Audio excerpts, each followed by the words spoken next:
নমস্কার বন্ধুরা, আমি আজকে মুগের জিলাপি বানিয়েছি। আর কীভাবে বানিয়েছি আপনারা দেখে নিন। আমি এই মুগের জিলাপি বানানোর জন্য মুগের ডাল এক বাটি ভিজিয়ে রেখেছিলাম। এটা আমি এখন পেস্ট করে নেব।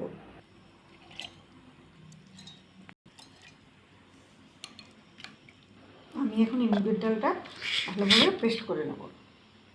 দেখুন, আমার মুগের ডালটা পেস্ট হয়ে গেছে। এখন আমি এটা একটা পাত্রের মধ্যে তুলে রাখবো। আর মুগের ডালের পেস্টটা ঠিক এইভাবে হবে, একদম যেন গোটা ভাব না থাকে। মুগের ডালটা আমি বেটে নিয়েছি। এটা আমি ভালোভাবে ফেটিয়ে নেব। 5 মিনিট মতো ফেটাতে থাকবো এটা। দেখুন, ডাল বাটাটা আমার ফেটানো হয়ে গেছে। আমি কি করে বুঝবো ফেটানো হয়েছে? তার জন্য আমি একটা বাটির মধ্যে জল নিয়েছি, দেখবো এক ফোঁটা ফেলে ওই ডাল বাটাটা ভাসছে কিনা। দেখেছেন? দেখুন, ডাল বাটাটা ভেসে উঠছে, জলের মধ্যে গুলেনি। তার জন্য বুঝবো যে ফাটানো হয়ে গেছে। আমি এই ডাল বাটার মধ্যে সামান্য একটু খাবার সোডা দেবো, আবার ফেটিয়ে নেবো ভালোভাবে।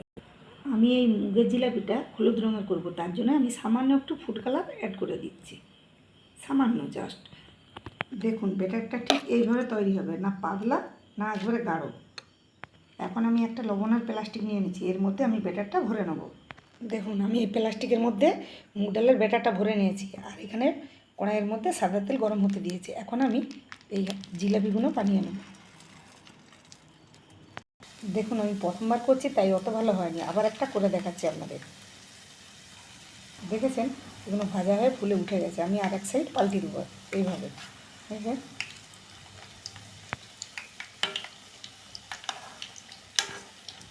এইদিকে আমি ওই জিলাপিগুলো ভেজানোর জন্য একটু মিষ্টি সিরপা রেডি করে নেবো। তার জন্য আমি একটু জল দিয়ে দেবো 1 বাটি চিনি। জলটার মধ্যে অ্যাড করে দিলাম। এখন আমি এই চিনি সিরাটা রেডি করে নেব। এই সিরার মধ্যে আমি একটা এলাচ দানাও দিয়ে দিলাম। দেখুন, জিলাপিগুলো কত সুন্দর ভাজা হয়ে গেছে। এবার আমি এগুলো একটা পাত্রের মধ্যে তুলে রাখবো। চিনির সিরাটা ফুটছে কীভাবে দেখেছেন?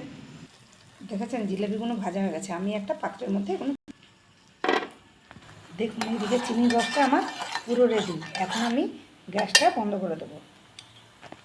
দেখুন, মুগের জিলাপিটা কত খাস্তা হয়েছে, ভাঙলে কত সুন্দর ভেঙে যাচ্ছে। দেখেছেন, ভেতরেও ভাজা হয়ে গেছে ভালোভাবে।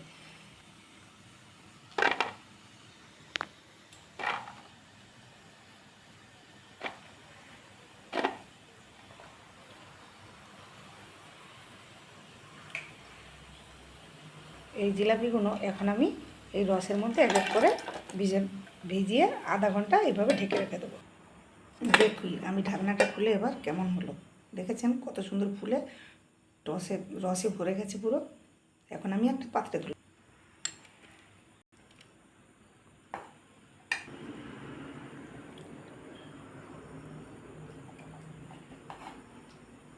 এর উপর থেকে একটু রস দিয়ে দিলাম। দেখেছেন কত সুন্দর নরম হয়েছে। খেয়ে দেখে তো একটু। আপনারা এইভাবে বাড়িতে অবশ্যই বানিয়ে খাবেন। আর কেমন লাগলো অবশ্যই কমেন্ট করে জানাবেন। নমস্কার।